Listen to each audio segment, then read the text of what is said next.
ચંડોળા તળાવ વિસ્તારમાં પોલીસ અને અમદાવાદ મ્યુનિસિપલ કોર્પોરેશને ડેમોલિશન ડ્રાઈવ હાથ ધરી. જેનામાં સૌથી વિવાદાસ્પદ નામ જે છે તે લલ્લા બિહારીનું છે, કારણ કે તેને ખૂબ જ વૈભવી ફાર્મ હાઉસ બનાવ્યું હતું અને સાથે જે ચોંકાવનારી માહિતી આવી છે, ફાર્મ હાઉસની પાસે અતિ વિશાળ જે ગ્રાઉન્ડ હતું જેના ઉપર શેડ ઊભા કરી વિવિધ પાર્કિંગ સ્પેસ ઊભી કરવામાં આવી હતી.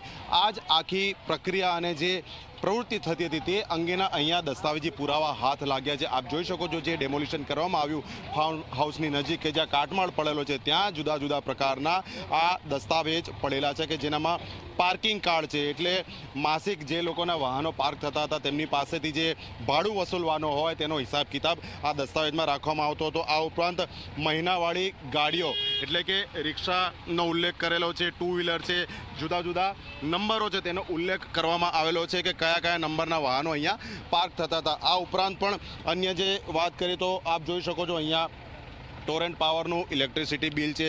આ ઉપરાંત પણ વિવિધ જે નોંધ રાખવાની હોય, જે પુરાવા રાખવાનો હોય, હિસાબ કિતાબ રાખવાનો હોય, આ તમામ વસ્તુ જોવા મળી રહ્યું છે. આ સાથે જ આખું આ પેમેન્ટ કરવા માટેનું, ભાડું ચૂકવવા માટેનું સ્કેનર QR કોડ સાથેનું આખું આ હિસાબ કિતાબવાળી ચોપડી છે જેનામાં આ તમામ જે હિસાબો છે તે રાખવામાં આવતા હતા. એટલે આવા એક કરતાં વધારે દસ્તાવેજ અહીંયા મળી આવ્યા છે. જે પ્રમાણેનો આખો વિવાદ અને જે મામલો અને જે માહિતી ચોંકાવનારી સામે આવી છે, લલ્લા બિહારી આ એવું એક નામ છે કે જેણે સમગ્ર આ વિસ્તાર ઉપર પોતાનું વર્ચસ્વ જમાવી રાખ્યું હતું.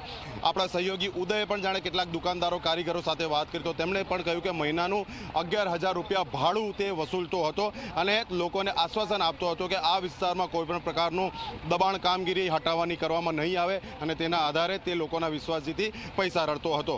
કેમેરા પર્સન શૈલેષ બગડા સાથે અર્પણ કાયદાવાલા, ઝી મીડિયા, અમદાવાદ. તો જુઓ, નામ તો લલ્લા બિહારી છે, અજમેરનો છે, પણ અમદાવાદમાં શું કરતો હતો?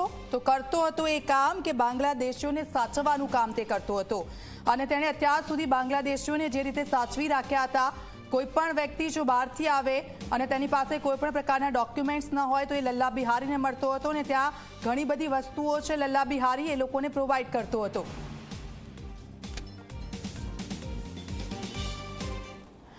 તો આપ જુઓ, ચંડોળા વિસ્તારમાં